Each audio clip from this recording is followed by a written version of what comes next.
beautiful soul. Welcome to the Quantum Business Queen podcast. This podcast is a vortex for activating wealth, riches, and boss bitches. It is here that I teach multi-dimensional business.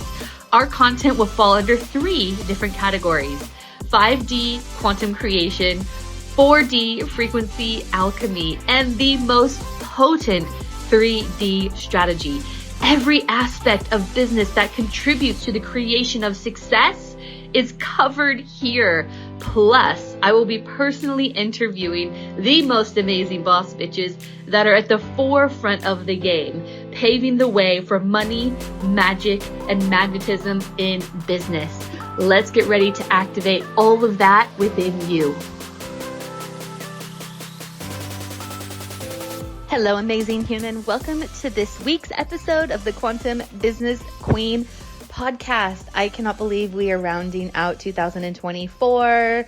As I speak to you, I am sitting here on the 47th floor of a high-rise in the Gold Coast. I am an hour away from boarding a yacht, and I'm going to go speak at the Cryptocurrency Institute Mastermind, and I'm so excited. If you hadn't listened to Joe Shu and his episode, please go and do that because, he really bridges wealth creation and spirituality. And it's a really, really powerful thing. And one of the things that I spoke to his mastermind about is your relationship to desire, your relationship to your desires, because ultimately this is such an important thing to talk about. And it's an important spell to break.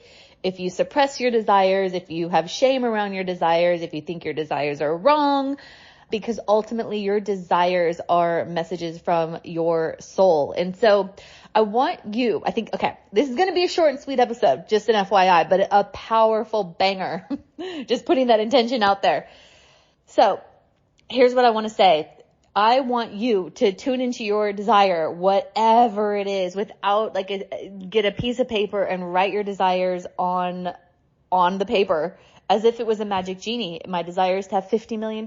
My desire is to have whatever it is, right?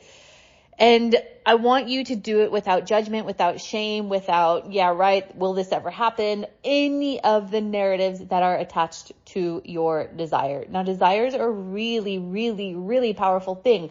Number 1, they are the breadcrumbs to the timelines that are available to you. That is the only way your soul knows how to communicate with you, by way of your desires. We all have different desires because we all have different journeys. We all have different pathways. We all are being led to our desires if we listen to them. Number 2, desires will reveal powerful distortions in your program. So this is why it's important to understand the relationships that you have with your desires.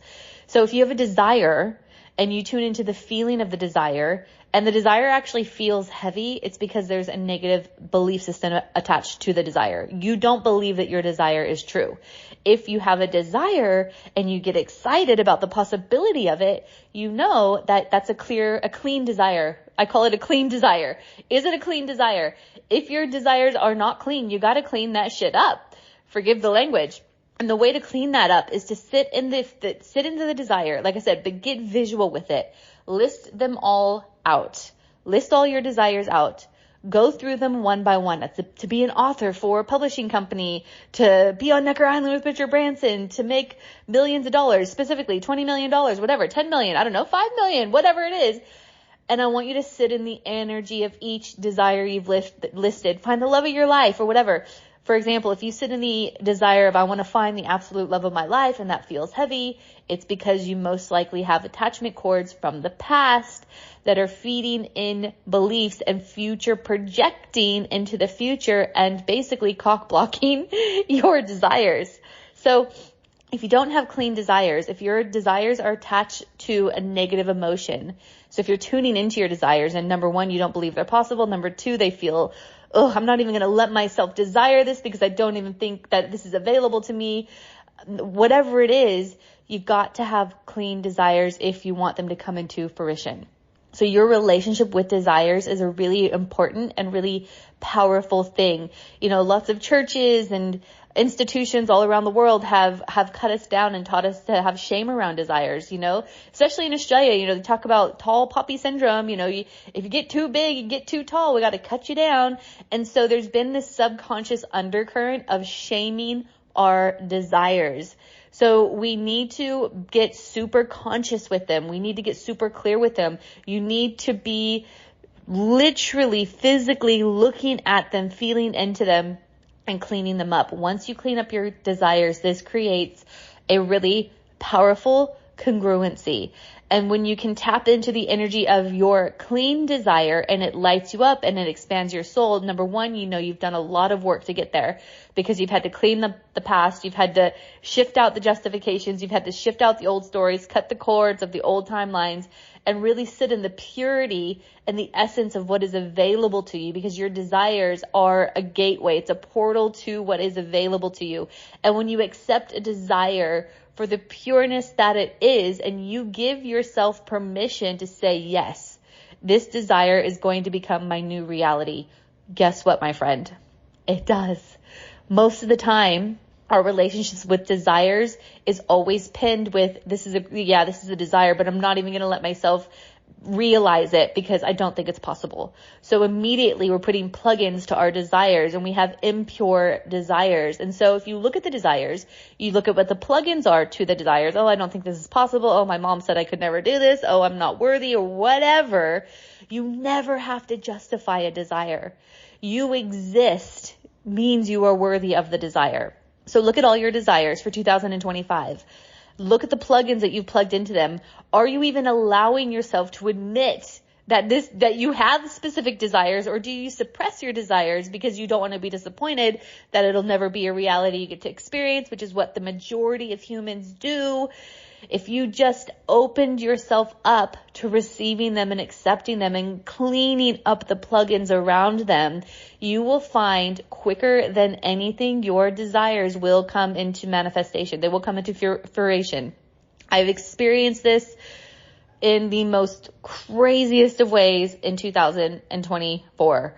And so my job for myself, this next timeline, this next layer for me, is getting really freaking clear around what lights me up. What is lighting me up by way of my desires? And I'm going to feel into each and every single one of them. And if they are not a clean desire, I need to tune into each plugin, which is a narrative, a story, a meaning that is not allowing my desires to be pure, because I've allowed someone else to taint it, or I've allowed my old experiences to make me doubt it. So clean up your desires, because your desires are really, really powerful. The energy of desire is when you embody it, when you embody the purity of a desire, the pureness of a desire, meaning, yep, this is my desire and I fucking know it's available. It is you playing with the energy of expansion. And it is a really, really powerful thing, because now you're in sync with the universe. The universe is ever expanding, and the universe needs to express expansion through you. And the way it does that is through you fully accepting your desires, the purity of your desires, allowing yourself to embody the possibility of your desires. And now you're playing with the energy of expansion. And this is where things get super, super juicy. I am a living testament to this, okay? A living testament to it. And it's always just like we're just scratching the surface, right? There's always the next layer, because that's what expansion is. So we need to allow ourselves to accept our desires for what they are. Know that our desires is a consciousness, and they have chosen us because it is the only way. It is our soul knows how to communicate what is available to us by way of our desires. So clean up your desires, tap into the purity of your desires, start to embody them, and start to allow them to expand within you, and you will start pulling some really powerful, powerful things into your timeline and into your experience. Okay, I got to wrap this up because I'm about to go on a yacht. Follow me on Instagram if you want to see the stories. Thank you so much for hanging out with me today, beautiful soul. It's short and sweet, and I will see you next week in the Quantum Business Queen podcast. Thank you so much for listening today, beautiful soul. I hope you got so much gold and were activated in such a way that you could step into your highest timeline of abundance and freedom, because it is more than possible for you. If that desire has been planted in your soul, it is so deliberate. If you wouldn't mind, please rate, review, subscribe to this podcast so that we can get this message into the hearts and ears of more amazing light beings across the world. I would love to continue this conversation with you, so feel free to get in touch on Instagram at sarah.tynan.quantumcoach. If you're a Facebook person, you can find me on Facebook at facebook.com/Sarah Tynan International. And please don't ever forget, if your desire is there, it's because your destiny is there too. You just have to remember who you are. Bye for now, beautiful.